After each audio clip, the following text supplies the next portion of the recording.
So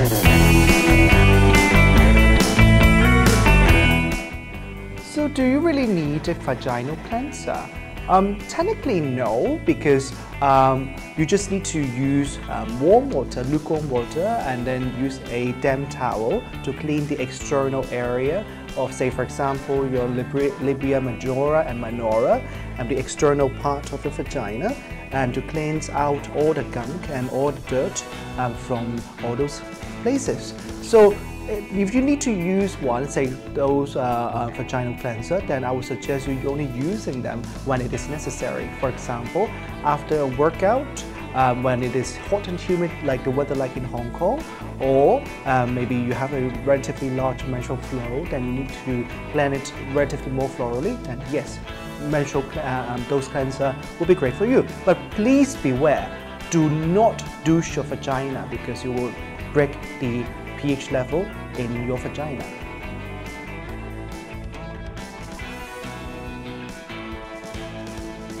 Welcome back to Transcending Borders, and for today we have Camille.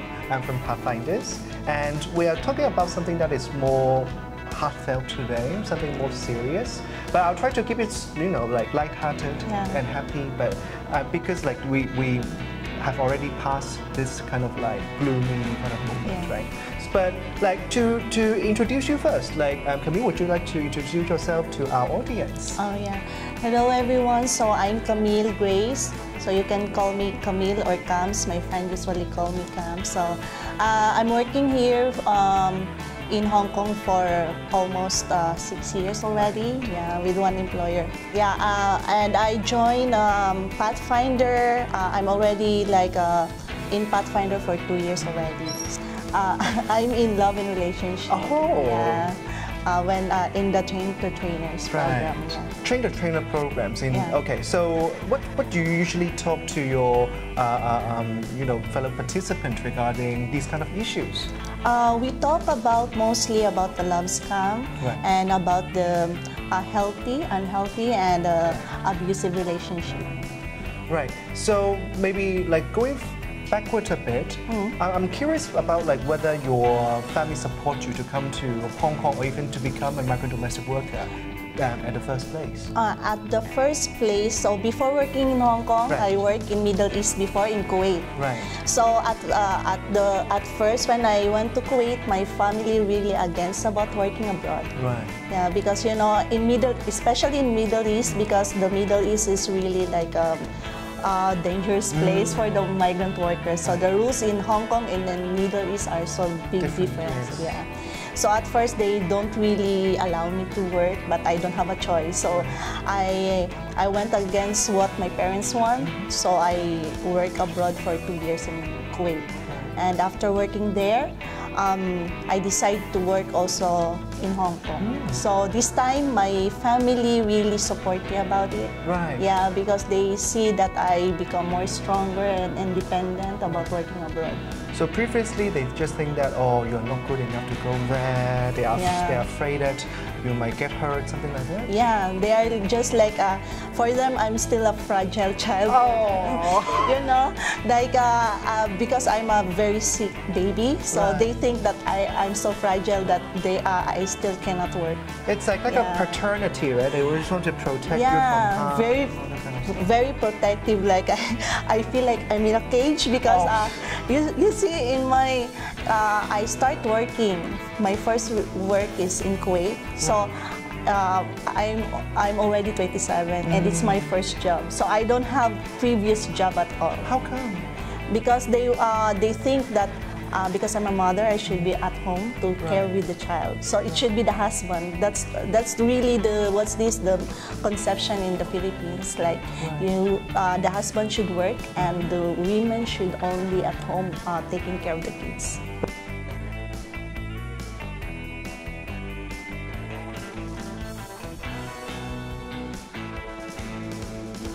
More. All right, more than in Philippines. Yeah, more in the Philippines, even if it's hard to be far away from my kids. So yeah, so he supports me about it. But my parents is against it. But of course, there are lots of like going to discourage you, like you cannot do it, and Kuwait is so very dangerous place. It's so scary, and you don't know how to work household work like that. So yeah, there's a lot of hindrance about that one. So I came into a hardship, like I have experienced like just walking without any food for a whole day. You need to just only water. Yeah, that's very hard times when I went to Kuwait because no one supported me. Yeah. Right.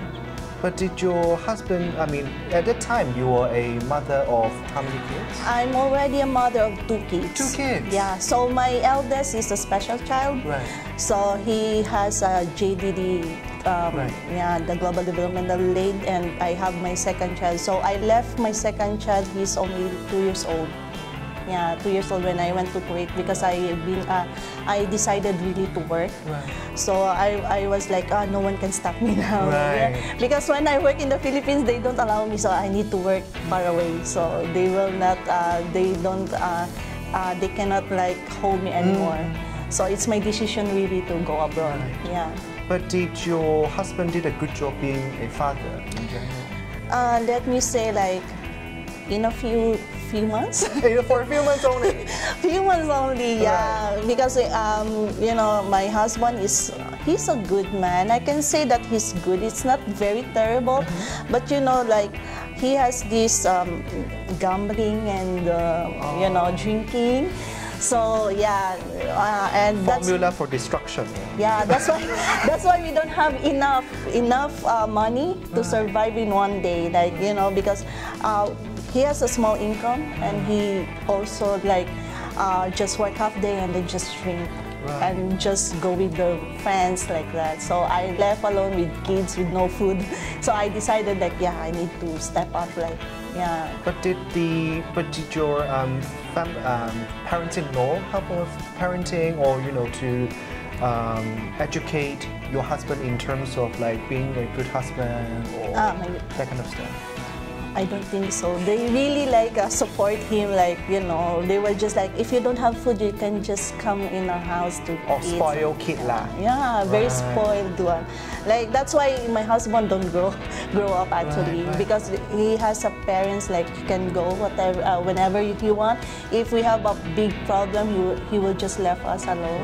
So I was like having problem with that, and I decided like it's time for me, like, to leave, and you know, because I'm in this how can I explain? I'm in this cage. Yes. Let me say it's a cage. Like, my world is only involving in that cage. Like being a mother, being a wife, being a child for my parents, like that. So I was like, it's repeating cycle, and I was like, oh, am I going to grow old with this kind of situation? So I decided to go abroad. So you have a change of heart at the time, right? Yeah. So the other thing I want to ask is that you mentioned your husband was, I don't know whether it was or is still an alcoholic, and he likes to gamble. Yeah. Does he, you know, like react relatively aggressively after he maybe lose money, or after he got drunk, maybe? Does he do anything to you or anything else? Like verbally, psychologically? Yeah, physically. Physically? Physically, right. He will just going to hurt me without, I don't know why. He will just go home and look for the food. Of course, there's no food, there's no income. And he will just go home and look for the food. Like, you know, you think you will just see this situation in a television, right? In a drama. But actually, but actually it's really happening. Like when he was going home, like, oh, where's the food? What food? We don't have any, because when I was with him, I'm just going to focus for my kids to eat. So it's okay for me not to eat for whole day, just drink water like that. So yeah, it's very terrible situation before, and you know, even if you don't do anything, he will just going to physically abuse you, or just like kick you or slap you without any warning. But, I mean, like, that is horrifying. Yeah. But at the same time, did your parent-in-law, like the family from your husband's side, do anything about it? The last time that he do a very terrible one because he kicked me and I fell down on the stair and and it was in their home. Right. So they just talk about it, like they just tell me, you should not, you should just what's this?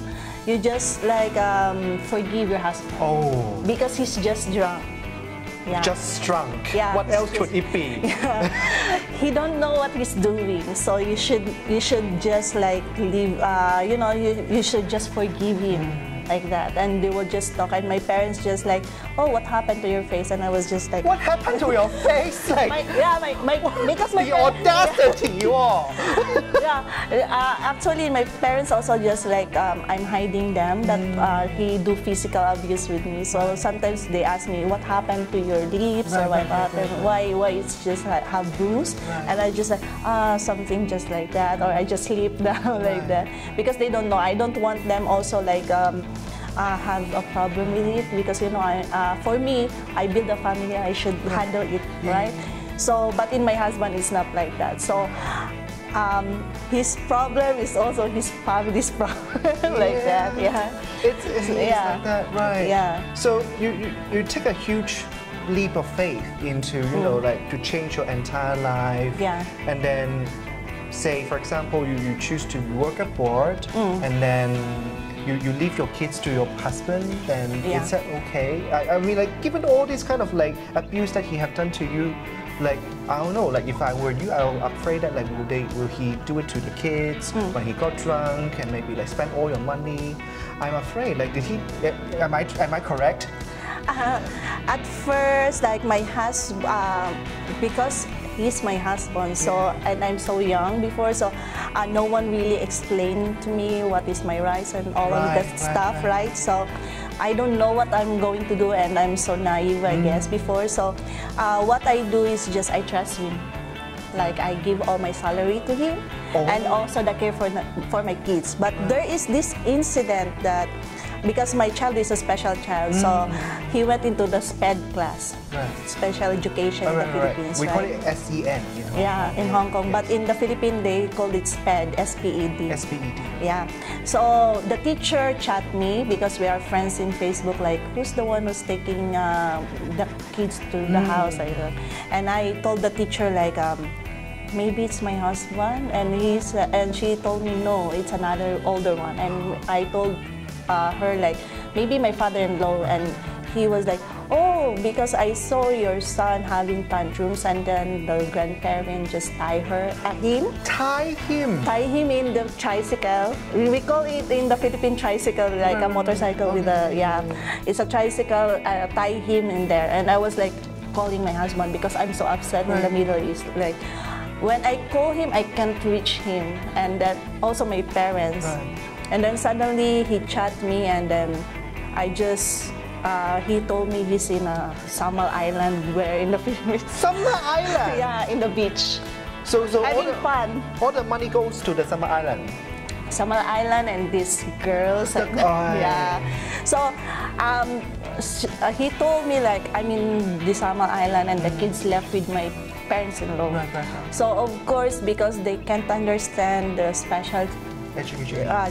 So the special child needs. So I told him the problem, and he do nothing about it, and I'm so upset about it. But I can't do anything because I'm stuck in the Middle East at that time. I'm in the Middle East, so no, I don't have much friends, and my family is far away, and my father got stroke. So it's a very heavy situation in my life. So I don't have a choice. So and after that, I almost went home 2 months before I'm going home in the Philippines. He accused me of having an affair. And I told him, how can I have an affair when I don't have day off here? And the house is on the 3rd floor. It's a big building. The houses in the Middle East are so big. So I'm on the 3rd floor. How can a man came on the, 3rd floor? You are not Rapunzel, you know. Yeah, I'm not Rapunzel. Yeah, the Climb the Man.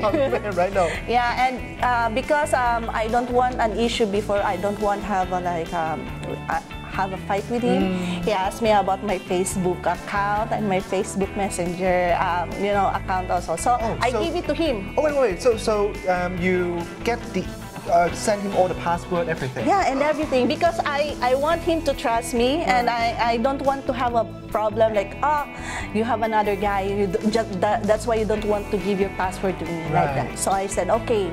So to make you like, if you trust me, I can give all of that. And all my friends, he blocked all my friends, even if it's some female. Yeah, he blocked it, and I don't know, like some of his relatives is chatting because they put me in this chat group of their family and just saying hi, how are you? And he told me he's my other man already. Just like that chat on. It's like, oh, it's your side boy, okay, like this, like trying to shame you, isn't it? He was just like, yeah, this boy is you have a relationship with this guy, and I was like, oh my God, it's your relative. How can I have a guts to get relationship with your relative? He's just asking like if we can meet in this one when you get home and to say hi only like that. For me, it doesn't have any issue, but for him, it has. So he told me like, we need to split up. Oh, he told you to split up? Yeah, let's end our relationship. I thought you will be the one. I mean, like, of all that he's done. No, he's the one who's like, let's split up because you cheat. And I was like, huh? Okay. Yeah, cheating. And I was so tired and exhausted because, you know, I waited for 12 years for him to, you know, to mature. And I was like, in my mind, I was like, I guess 12 years is enough for waiting. Like, and I was like, okay. And I called my parents. And the funny thing is when I'm calling my parents, I'm crying, right? I'm crying while I'm carrying a sack of rice.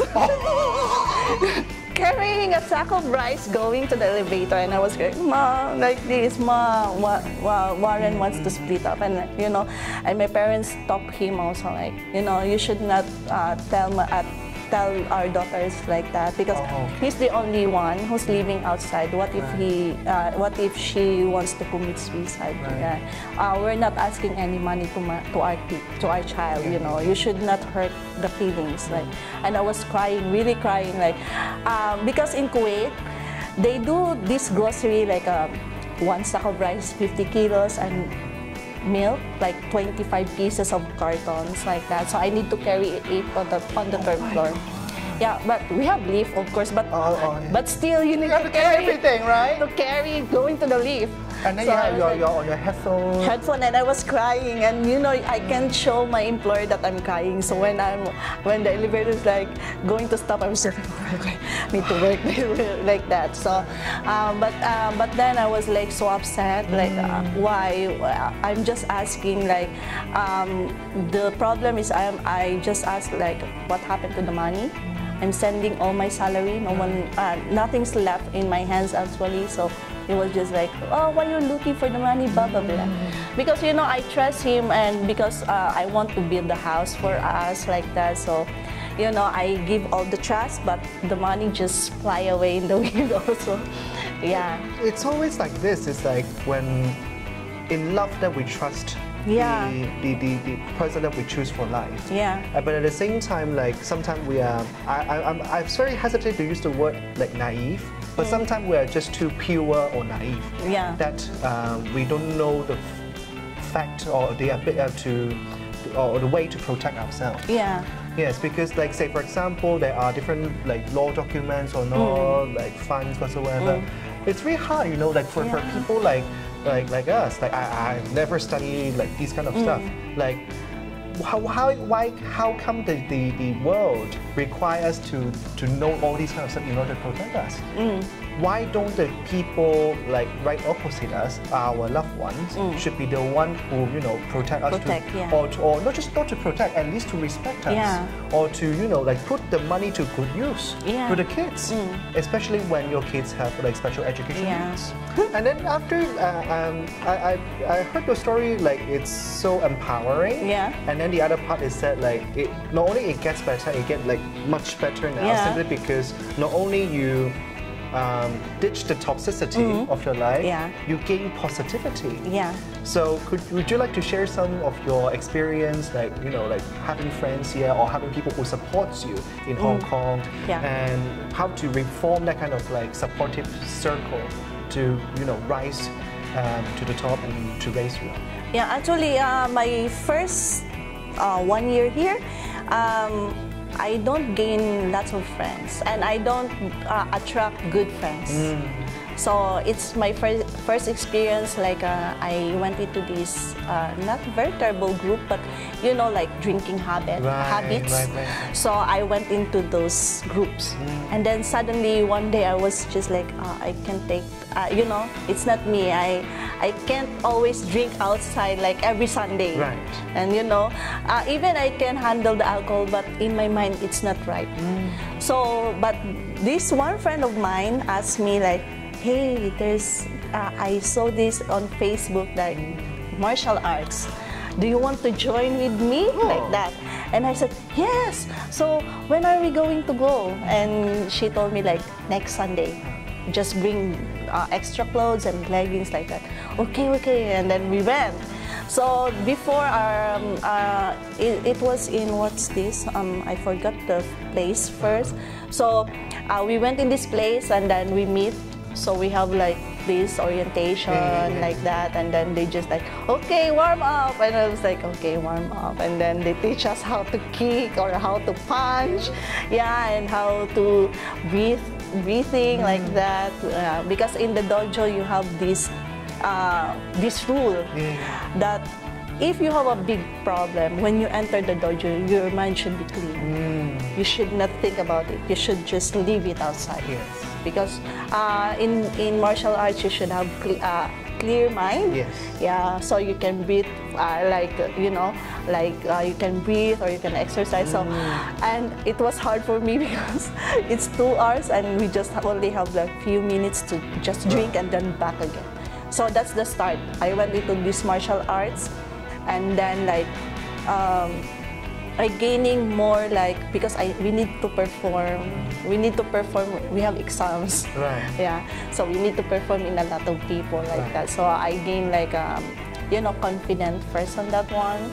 And then that's the place where I met these wonderful people, like supports me and love me also. Right. Yeah, they are the one who encourage me. Like, before I don't think like I can do it like that. Even my I have friends here like, oh, martial arts is not suit you. Yeah, suit you because you're so, you're so very delicate. Like, it's not, it doesn't suit But you me. persevere. But I was like, even if they are there, I just keep on punching and learning my kata. And they were just like, they're laughing at me. Like, oh, what is that? Of course, I'm just beginner. So, the basic kata.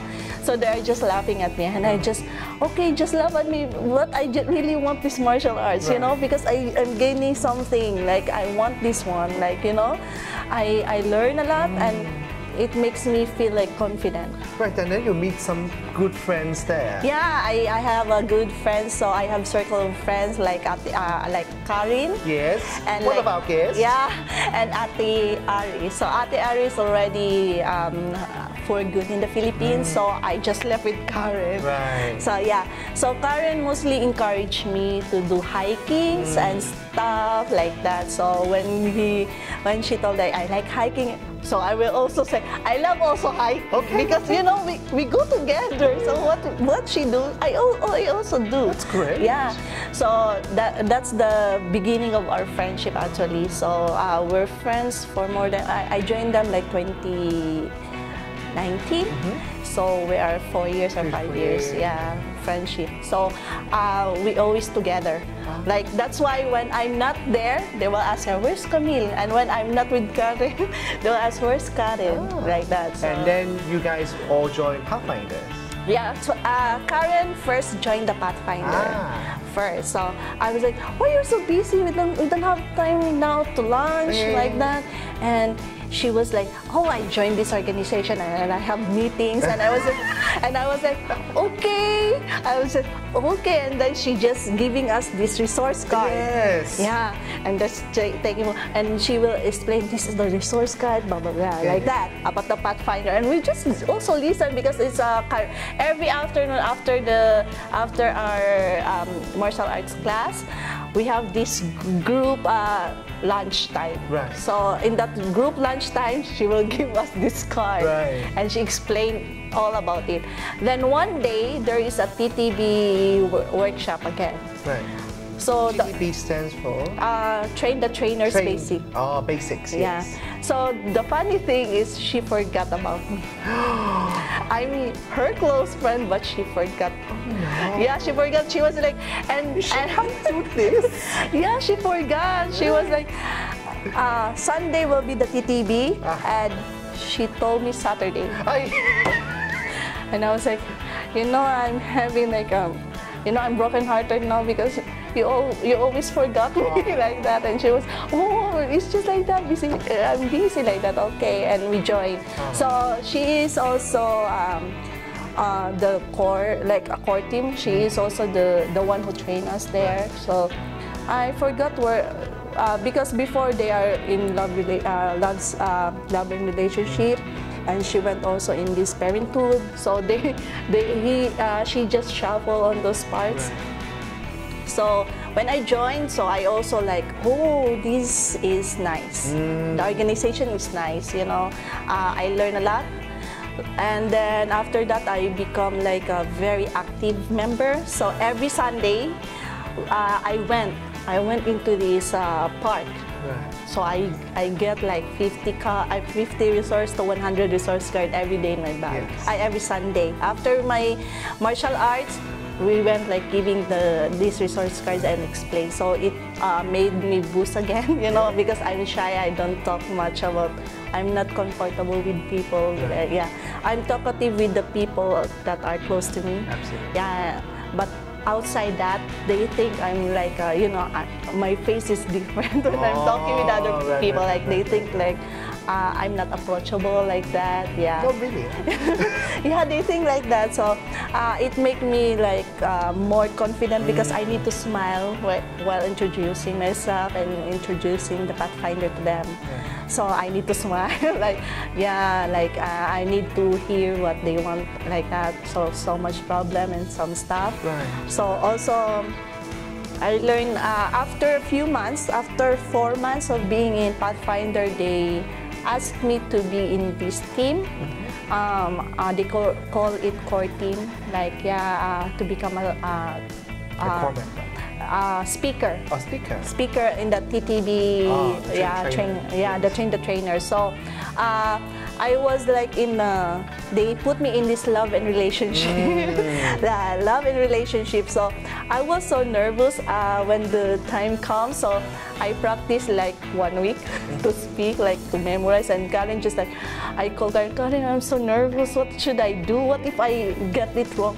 Because we're a partner in love and relationship. Okay. So she was like, don't worry so much. I will just at your back like that. I will teach you like that. So I trained her. I trained with her in the video call. Like, how am I going to speak? Right. Yeah. So at first I was so timid about it, but Karen just like, oh, what about you coming like that? She was just giving me my time. Yeah. So yeah, it helps me a lot at that part. Right. So I think you have a huge shift in terms of your well-being. Yeah. Like after like doing Pathfinders, like sports more importantly. So I think like to sum up today's conversation, like do you have anything that you want to say or any tips maybe to our listeners regarding if they're suffering from like domestic violence, psychological abuse, this sort of stuff? What should they do? Where should they seek help? And how should they, like lift themselves up? Yeah. First of all, in the Philippines, we have this lots of organization also. So when I'm in the Philippines, I don't know those organizations that there are someone who can help me of get like physically abused. So for now, you can go to the police station or to these barangays to complain about that one. So you have this evidence. Right. Like if you want to file it to the police, they're going to assist you because you have this like what's this? You have like you put in the barangay first. Right. Yeah, it should be the barangay and then the police station, and then get medical certificate if you are very physically abused. Yes. Yeah, and also mentally abused, because some of the organization also like give free about psychological value, evaluation. Yeah.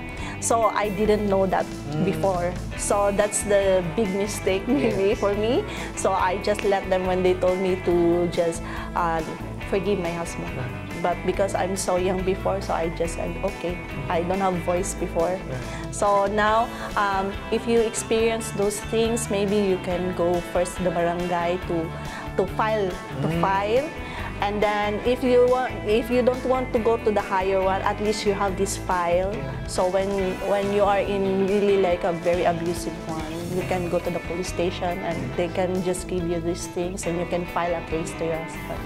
Right. Yeah. I believe like the Pathfinder's leaflets, if these kinds of stuff do happens, the Pathfinder leaflets have certain numbers that you can call. So so do get your copy. Like if you are listening, do get your copy. And like I'm so fascinated by the fact that like there are so many Pathfinders ambassadors like giving out the resource card to all community members, which actually not only important to the migrant domestic worker community, but to Hong Kongers too. Like sometimes, like like those numbers or those cards are on the hands of locals, and they actually found it to be very useful. Yeah.